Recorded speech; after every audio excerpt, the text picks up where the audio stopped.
Our theme today is spicy. Quite a tough one. For those of you that are new to Creative Mornings, each month we have a new theme, and the theme is denoted by a word.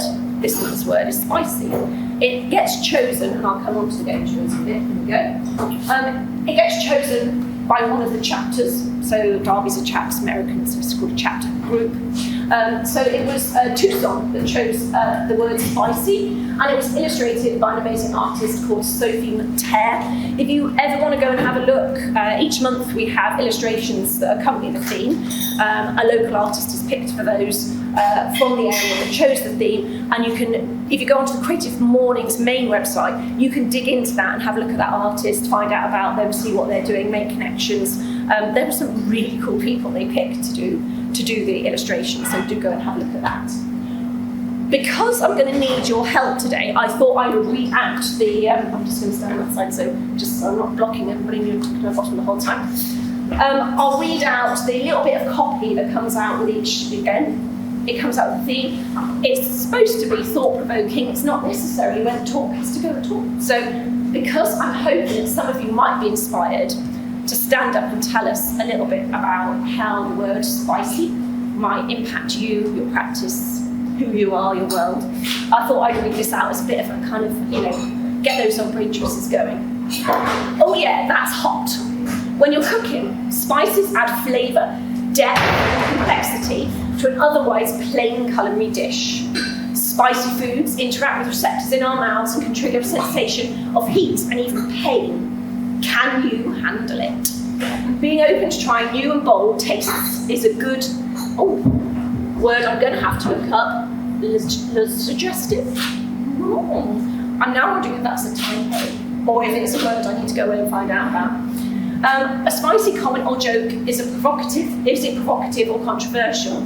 Such spicy takes often challenge some for bringing daring and originality into all of our creative endeavours. As they say, variety is the spice of life. Spicy can be exciting and conventional beliefs and ignite strong, passionate reactions from people. So how can you make your work and approach to life spicier? Let's bring the heat. There we go. So, I don't know if anyone is getting, look at that straight hand up. There's 2 hands up.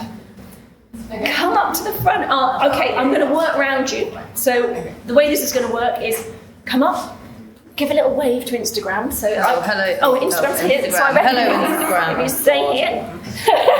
You want me to stay here? I do, yeah. And just give us your thoughts. Okay. And we'll just roll it from there. I'm going to come over here and take my So my name's Jen, and I've already said I'm autistic, I'm neurodivergent, and I'm studying at Nottingham University at the moment about the intersection experience of people who have atypical gender and mental illness as well, be diagnosed, or being autistic, and kind of how that affects. And so I am the spice of the human species, I'm kind of like something a bit different. I'm definitely neurodivergent, and my whole family is multiply neurodivergent as well. And I think that's actually the thing, we need to express the full diversity of human experience. And that's why I think it's important for me to stick my hand up and talk about stuff like the lighting and things like that. So I really appreciate you addressing it at the time. What actually about this event? So I've got what's called an experience of enduring severe mental illness, and I've not been very well. I've been taking admissions over 2 years, and it's really interesting actually because I can look around the room and see like 3-4 people who I've been involved with in the Derby community. So actually it's really nice to be come back and kind of like contributing again. So I'm looking forward to catching up. Oh, thank you.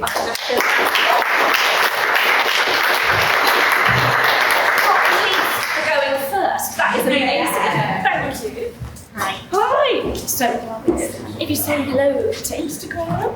Hi, I'm Lucy. Spicy actually is quite a massive theme for me in my life, but not in the food sense. I'm also autistic, and actually I never ate any spicy food until about 10 years ago because it's too much for me.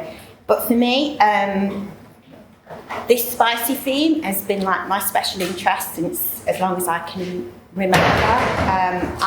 From being a child, I was always really fascinated with exotic, from the really naff Godzilla cartoons of the 1970s where they went to islands and there was carnivorous plants, to anything set in Latin America, to Sinbad. I've always been drawn to another world, not this world in Derby, this boring, stuff. And that took me to my degree that I did at Derby quite a long time ago, which was in what they used to call Third World Geography, because I just really wanted to go to Latin America. I just wanted to be there. I just found it all fascinating, even though a lot of the culture stuff about it was really not very appropriate. It was very westernized. And I did that. I had a year in Latin America. I love the culture. I love the history. I love the geography. For me, it's just so fascinating, and I've had so many special interests over the years, and it's the one that kind of has gone through everything with all the other bits of stuff that I've then diverted into. Anyway, I'm a textile artist. I'm an ex-primary school teacher. I've just moved into Banks Mill. I'm not really an employee. This is my Banks Mill thing, although I do work in the university supporting some autistic students. And for me, spicy, kind of coming back to it in how I want it to influence my work, is that I'm particularly interested in applique, and in Panama they have a particular kind of reverse applique, which is called mola, which is what I'm starting to explore a little bit now. And I also really love traditional Mexican embroidery, and I can never say it because I'm not very good at speaking Spanish, but Oaxaca, or Oaxaca is like a big embroidery area in Mexico. So I don't know if I just went, ugh. No, that's amazing. I love how spicy's impacted your life and impacted now your creative practice. I do like spicy food now. I have progressed. But yeah, anyway, I'm doing. Where can we find you at Banks Mill if you have a business? Yes, I do. My business is called Freckle. My website is frecklecreative.org. I'm also on Instagram as Quiet Ginger Art. And I've got the studio to develop my own practice, but also because I'd like to teach children, primarily teenagers, particularly those with SEND. I've got a lot of SEND experience, those who are not in mainstream, textiles, embroidery, that kind of thing. I'd like to kind of really kind of do something in that area, so I'm just really setting up at the moment. Amazing, thank you. Thank you for listening.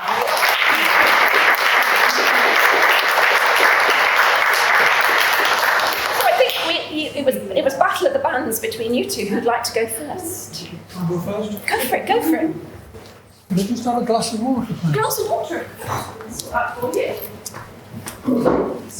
My name is Ro, short for Roland. The last word on the screen is heat. So although I will talk about spicy and food, I think the main theme of what I'm going to talk about is heat. I'm Geordie, why I'm on your bugger. I'm from the northeast, from Washington. I just get a drink of water, man. Like the whistle. Why you bugger, man? Fancy seeing all your heat. I was born in the northeast of England, and I lived in a family. There was my grandma, Frida. There was my mum, she was called Frida, and there was my sister, Marjorie. They all became nurses or midwives. They used to take me around. I used to watch my mum and my gran bath the baby. So in a household of women, I like to escape from the women and just go and do something different. I eventually escaped and went to Nottingham Training College when I was 19, I failed my 11 plus. I felt a failure. Didn't know what to do. Went to secondary modern school, took some CSEs, passed them, went to the grammar school and converted them into O levels. I had a mate at school, Davy Gollage. Davy Gollage, his mum was a midwife as well. And he said to me, after we finished our A levels, "Why, Ro, what we're going to do?" I said, "I don't know, Davy, what shall we do?" He says, "Let's go to Nottingham." He says, "Why should we go to Nottingham, Davy?" He says, "There's loads of boards there." So we'll be all right. So I went to Nottingham, I trained to be a teacher. I studied geography, English, and PE. Got my job. I got married. The year I left college, got married. A woman called Jenny. We went to live in Pinkston, trained to be a teacher. After a couple of years, we decided to do something different. So we went to the Canary Islands to teach. Taught on the Canary Islands for 2 years. It was fantastic. Travelled to all the Canary Islands, brilliant. Came home, got interested in building. Building's a theme. I like building things. And I lived in Nottingham and Derby ever since. So although I'll move on a bit. I used to go back to the northeast as often as possible. Marjorie, my sister, was very different to me. She trained to be a nurse. We both joined the Scouts. And I'm very active. I like to do things. A t-shirt, what's it say? Hawkshead. I ran in the Hawkshead fell race last week, stayed in Coniston. So I like to do things. Marjorie, my sister, was very different. She would still go to Scout camp, but Marjorie's idea of fun at the end of once the Scouts had gone out on the activities, Marjorie used to say, "Hey, I'm knackered, I'm gonna have a fag." And she'd sit in a deck chair. And she'd get her cigarettes out, smoke a tab, maybe have a gin and tonic or something. Whereas I would go off and run. I was about a year and a half older than Marjorie. One time at Scout camp, Marjorie said, "I can't see very well." I said, "Oh, Marjorie, what?" So she said, "I'll go and see the doctor." No, she went to the optician. So she went to the optician and they tested her eyes. I said, "You need to go and see the doctor." So she went to see the doctor. Oh, this is sad. And she had cancer.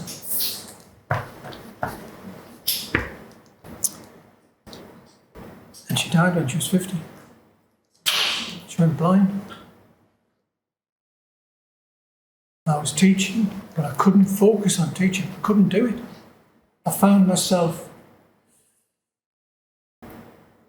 asking how effective I was as a teacher, and I wasn't being effective anymore. I just couldn't do it.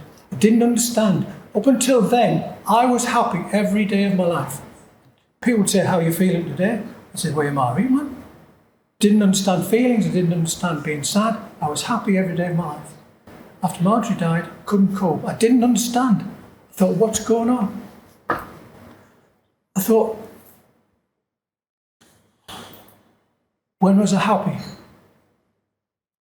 I thought, I know when I was happy. I was happy with Marjorie when we used to go to my grand's caravan in Saltburn on the coast, and there was a wood there. Get to Saltburn, opened up the caravan, it had this smell of must and dust and dead flies, and the water was different, so I'd go to the tap, turn the tap on, fill up the can, go back, drink the water, man. I'm going to have a drink of water.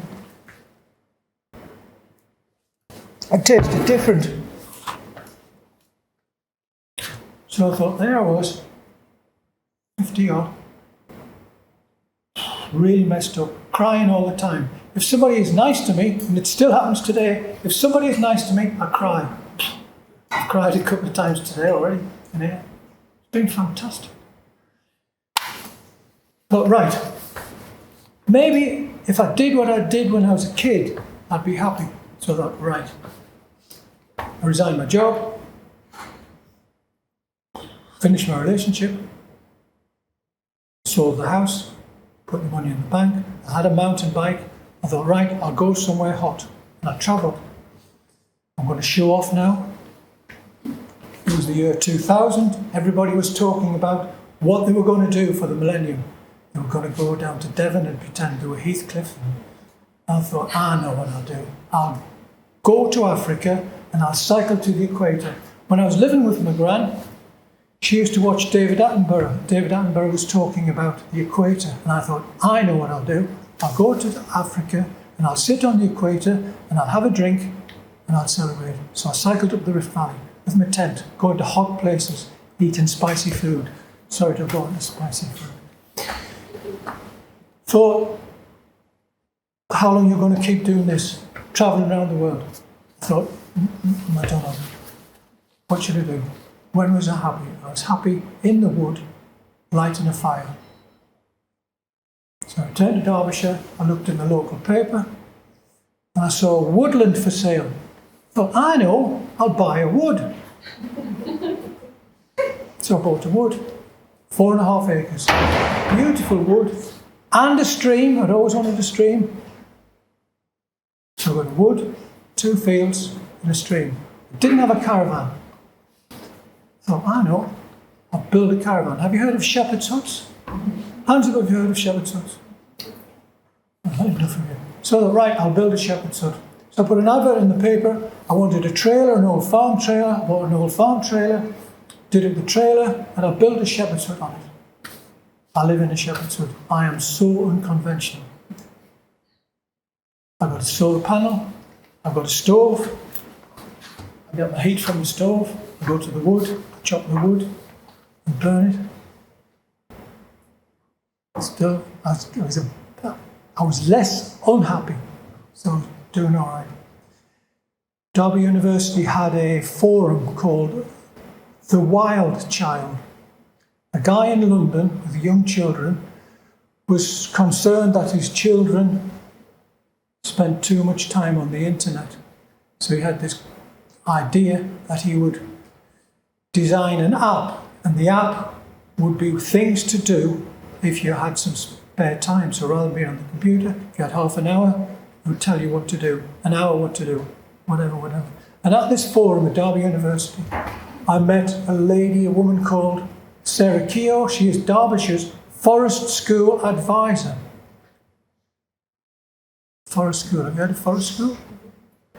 It's a Scandinavian idea. Norway, Sweden, Denmark, Finland. The Finns are supposed to be the happiest people on earth. Why? I don't. The theory is because people in the Scandinavian countries don't go to school at an early age. They play outside in the forest. Thought that sounds a good idea. And Sarah told me about a grant from the DA, the National Health Service, that if you were trained to be a forest school leader, and if you had experience of working with disadvantaged young people, you'd get the funding. So I applied and I got funding to train to be a forest school leader. I am a forest school leader. I'm a forest school practitioner. You had to do a teaching practice. Virtually everybody in the course were young primary school teachers, and they were going to go back to school and do forest school with the young kids. In my practice, I worked with young people, with a wide range of ages. They were from Ripley. They called themselves the Depressed and Anxious Group, DAAG. I christened them the Dargs. And they came to my ground, forest school, and we did fun things. We play in the woods. So I now have a community interest company, a CIC. I get grants to deliver projects. Ecotherapy, the healing power of nature. That's what I do. At the centre of it is heat, campfire. When people come, I'm nice to them, because people are nice to me. I'm nice to them. We light a fire, and we boil a kettle, and I make them a drink.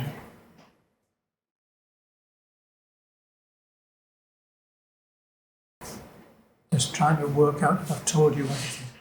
Have I? I think you have. Yes. I think you have. Right, I would like to invite all of you. All right, so I work in Shining Cliff Woods, which is near Belper. Shining Cliff Woods is a 100-acre, it's a triple SI, a site of special scientific interest.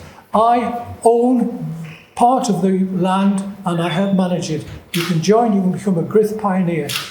I have booked a long weekend for April, May, June, July, August, September. I've booked a long weekend in Shining Cliff Woods for the rest of the year. If you would like to come and wild camp, do some campfire cooking, not too spicy. I am a fan of Asian fusion food. I'm a good cook. We will cook together. I also have since trained, and have you heard of Shinrin Yoku? Yeah. Have you heard of forest bathing? Yes. It's got nothing to do with water. The Japanese, a crude translation is to immerse yourself in a woodland. I'm a forest school bathing instructor, and I also at the same time do crystal singing bowls. I do that. I've been to Tibet and China today. Thank you for listening to me. I'm sorry if I've showed off to you. It's amazing.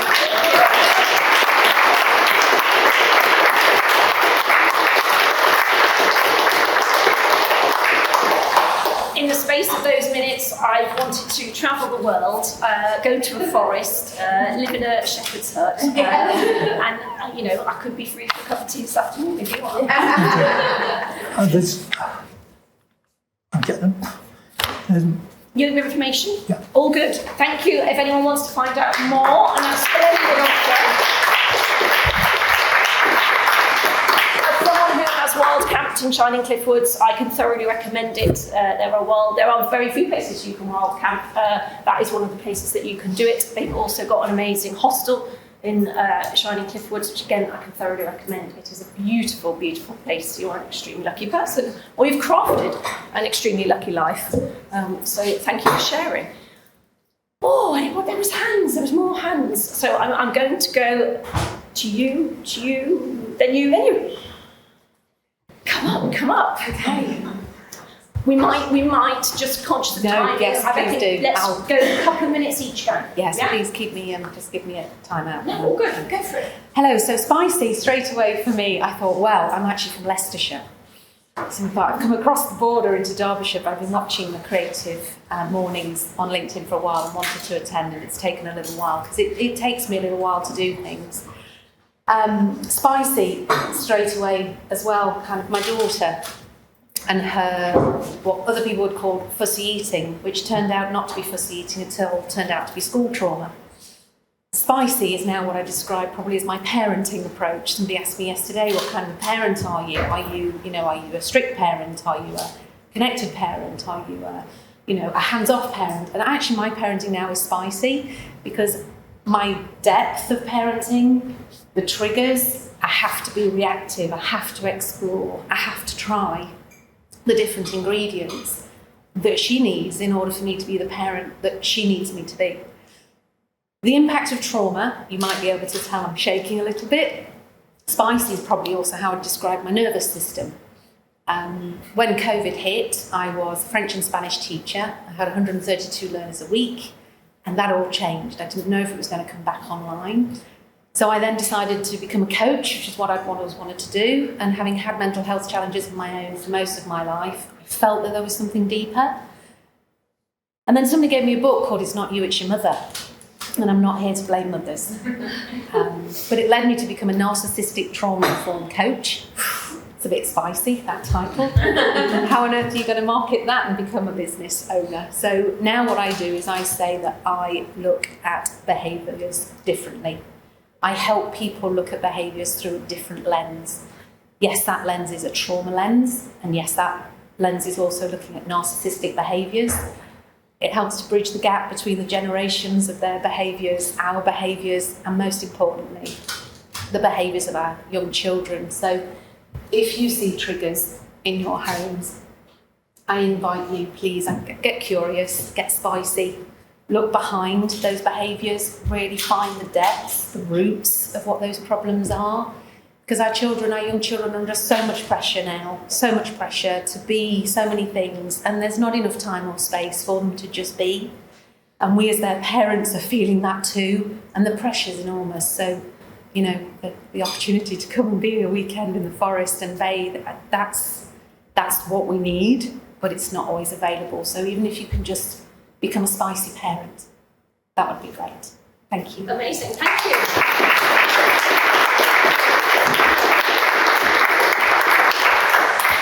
Hi, I'm not wearing my own logo, I've just realised I'm wearing somebody else's logo. So Soundlinks are one of the groups that I work for. I'm Priscilla, I'm a community musician.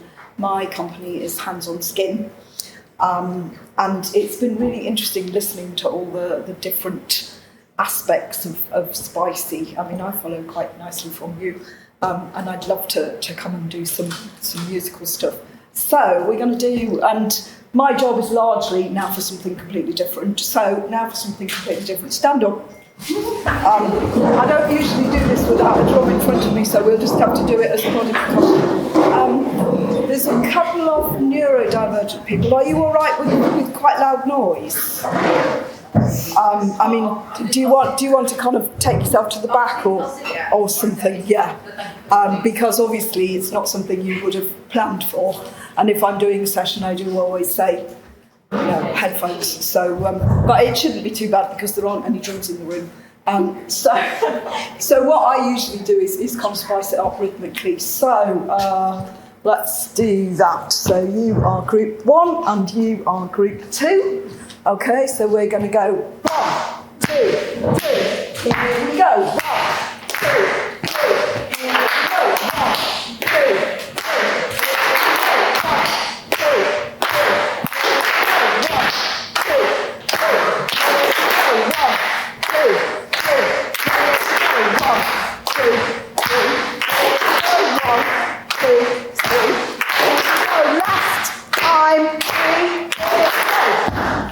Okay, so that would be the straight version, and then if I was going to spice it up, we put a little bit of ooh in it. So who fancies being ooh? So let's maybe 4 or 5 people to ooh. So you can be an ooh, you can be an ooh. Let's have another couple of oohs. You can be an ooh. Oh, I'll be an ooh. You can be an ooh. So we're now going to go 1, ooh, 2, ooh, 3, ooh. Here we go, but a little bit slower. We would obviously be doing it on a drum. So 1, ooh, 2, like that, yeah? So a little bit slower. So 1 and 2, 3 and 4 and 1, 2, 3. Here we go. 1, 2, 3. Here we go. 1, 2,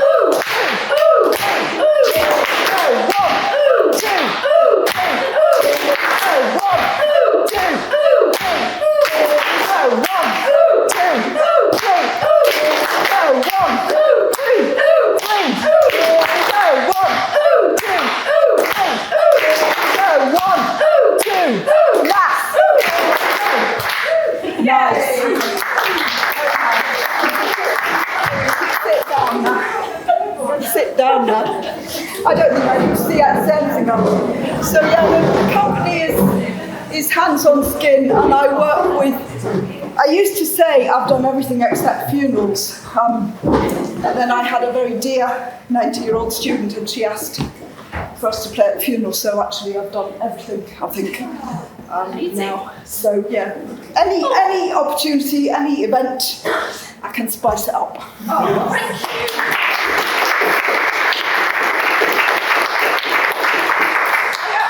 Love it when we get the audience to take the stage, because clearly we've no idea what we'll get. So what could be better for a Friday? I want to make sure that everybody that wants to talk has got time, so I'm going to ask people just to give us that we're on to the speed round now, if that's all right. Tanya, do you want to come up? Quick speed round. Thank you, people, and sorry for all possible mistake. English is not my first language. I'm from Ukraine. Is it spicy enough? Right now.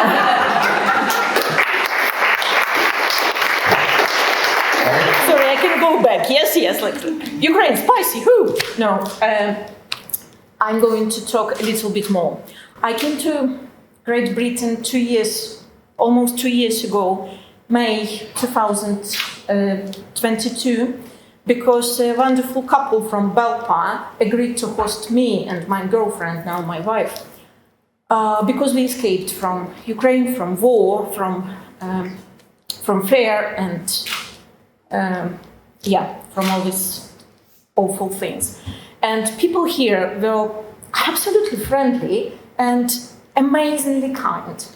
They tried to help us in all ways to get accommodated, and they always tried to cheer us up. And one of really cheerful activities together was to try different British food, and they always tried to cheer us up with something like, let's go and have some fish and chips. And you can have some ketchup with your chips. Do you have ketchup in Ukraine? Sorry for a stupid question. And I went, yeah, it's not a stupid question, because we have ketchup in Ukraine, but we have no brown sauce in Ukraine. And I never tried it before, and I would like to never try it. Sorry. And once we went to we are going to make you try something really awful and exciting and so British, like something you never tried before. Please don't be offended if you don't like it, but just give it a try, maybe just in case. Have some black pudding. And they were, oh my gosh, bloody sausage! It's the most Ukrainian food you could just imagine. If you ask me about spicy Ukrainian food, I always remember we have our own Master Chef version program, and I like it quite. And one of co-hosts of our Ukrainian Master Chef was amazing cook from Spain, I think, Hector Jimenez Bravo. And every time when he was a co-host of this show, he got so very mad, oh, Ukrainian cooks, why you always put a lot of dill in all your dishes? Maybe dessert is the only thing without dill in Ukraine. And several weeks ago, I was in Better Together Cafe in Derby City Council, and I got some chicken salad, and there was a lot of dill. Oh, amazing thing, chicken, potato, dill, a little bit olives. And I tried it, it was amazing. It was some very Afghani recipe. It's raw. So, what I would like to say, we are not so different people. Inside, in our brains, in our heart, in our stomach, in our food, we are so same. We are so close. Thank you for your black pudding. We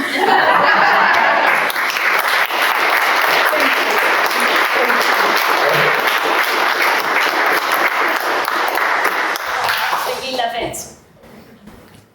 I feel a bit like we're going around the globe. Yeah, no, we're not going that far. Firmly rooted. Firmly rooted. I'm Catherine, and this is my first time.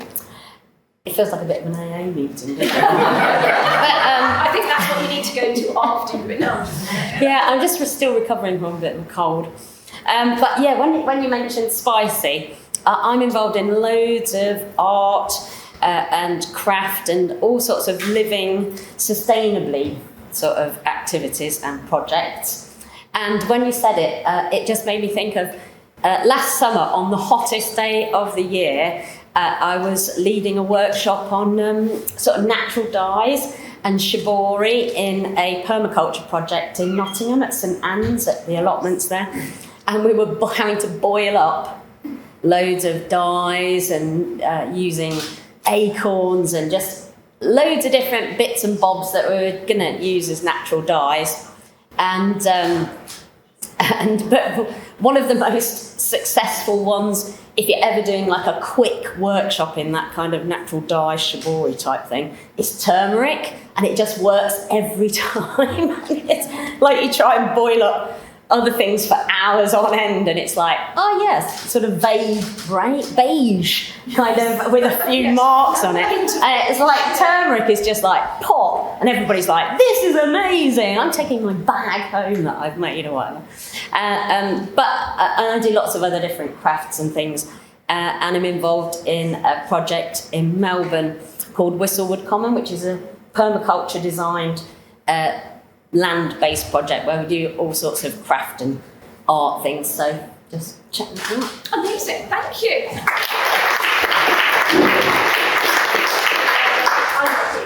Okay, so this is going to be our last little session for the day. I'm sorry if you didn't get your moment to speak and you had something amazing to say on spicy. If you did, or you want to go away and have thoughts, I'm more than happy to share your spicy thoughts throughout. That sounds awful, doesn't it? I'm happy to share your spicy thoughts through a newsletter. A totally different kind of newsletter, that, isn't it? But I am happy to share your thoughts on our theme. So if you didn't get a chance to speak today, let me know and I will share your thoughts with the community. But over to Carla. So public speaking is not my thing. I like to deal with images more than words. But Creative Mornings' first birthday, I did actually do a talk. It was in lockdown and it was all on screen, and I was more prepared than I am today. I had notes. You did. I did. I You had can watch it. It was amazing. It was absolutely amazing. Well, I've not rewatched it. So there was drawings, but they were pre-drawn. I'd had some rescue remedy for my nerves because I was so nervous. I was thinking, it's fine, I'm just talking to a screen.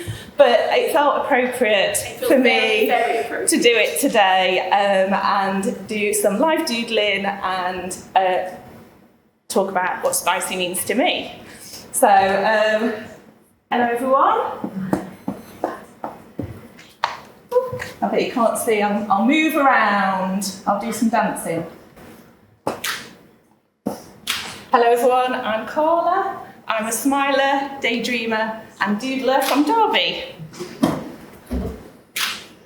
So the word spicy, you use it a lot for food and things like that, but I actually used it last night when I went to a book signing, and we were chatting to people and they were saying, oh, so, you know, how it goes, what do you do, this, that and the other. Well, I do a lot of things. I do a lot of things. I do doodling, so I'm an artist.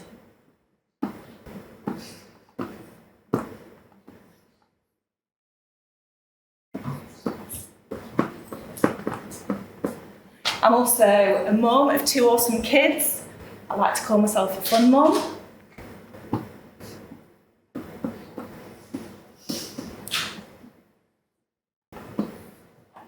I have pink hair. It's something that started in lockdown when I thought I want to be more me. So before I had kids, I was very lively and colourful. I wore bright clothes and everything. And then I had kids, and then I thought, I need to kind of fit in with everyone else. I need to fit in with everyone else that's in the school playground and things like that. So I wore a lot of black and very, very dark grey. But then I found art, and this is something I did when I was on maternity leave. I felt I needed a hobby, so I started drawing again. And then it's kind of like you just get inspired by everything around you, and I thought to myself, I need to be me again. And drawing, and you know, I started dyeing my hair, I started dressing like a 7-year-old, you know, things like that. So that's another thing.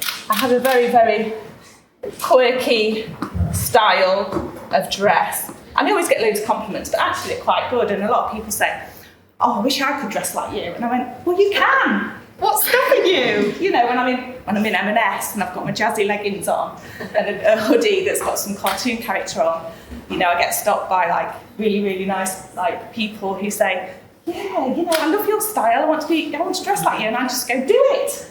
What's stopping you? So yeah, this is me.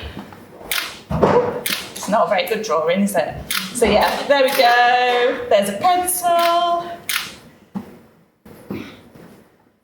I'm powered by tea and donuts, which aren't spicy. So when I was talking last night to somebody, and I mentioned that for 20 odd years I worked in a corporate place where it was very much, you know, suits and ties and briefcases and things like that. And I was there for a very, very, very long time. And then I hit my 40s.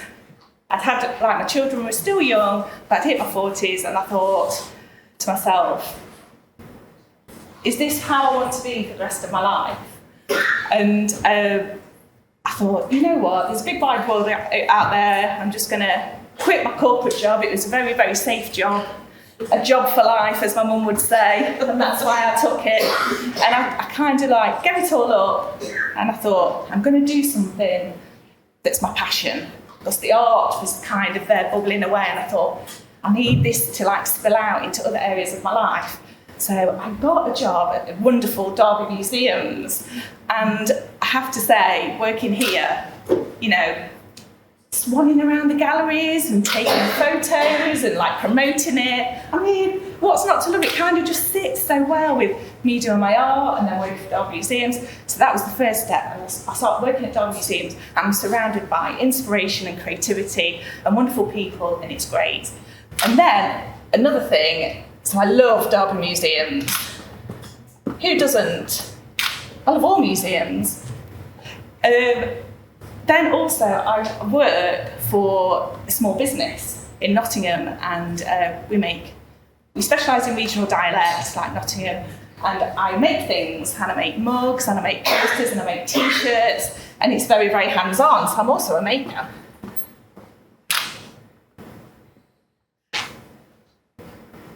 Oh, I've not got no feet. Apologies for that. So what else do I do? So I've told them I'm a fun mum, I'm a maker, and I love to run. Currently, I'm trying to run a mile a day.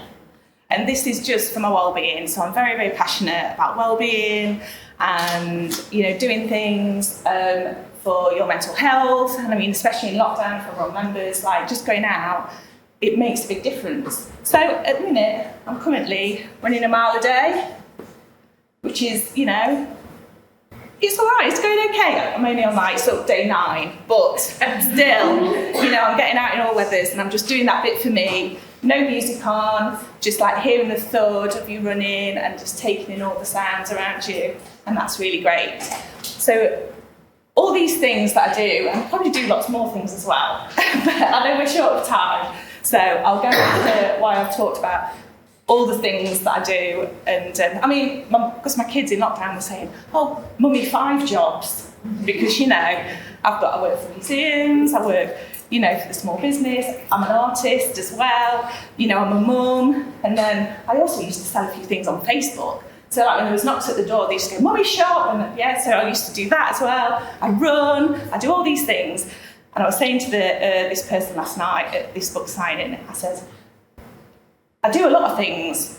So what do you do? I do a lot of things. All right, what do you do? I tried to talk about them all, and I was like, so why do you do all these things? And I was like, to keep it spicy. And I just didn't know what to say, because I was going to say to keep it interesting and exciting and everything, but I just went, to keep it spicy. So I think, you know, spice is the variety of life. I think if you know, I think you should do that course. I think you should go to that book signing, even though you don't know anybody. I think you should try new things. You should try spicy food. You should try running. I didn't think I could run. I wasn't built for running. I've got very short legs. But, you know, so do that thing. You know, try everything. Because, yes, spice is the variety of life. Yeah.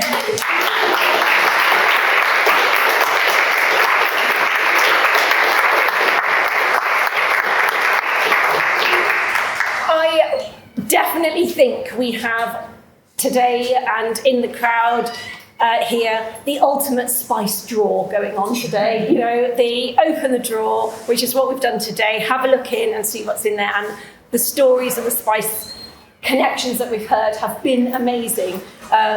Those of you that, you know, like a bit of comedy, the ultimate. We have brought out the 5 spice today. So those of you that get the comedy reference, the 5 spice has been used. I couldn't actually wish to have had a better 5th birthday for Creative Mornings. There is nothing that seems to have fitted more beautifully than getting you guys to come up and take the stage, and this be your event with you at the front and centre. Obviously, we wish Gemma well, and it would have been amazing. We will get her back in. But what can I say? This has proved to be, as so often things with Creative Mornings and creative, amazing people are, the best thing that could have happened. So I will wrap us up today by saying let's give each other the hugest round of applause. You were amazing.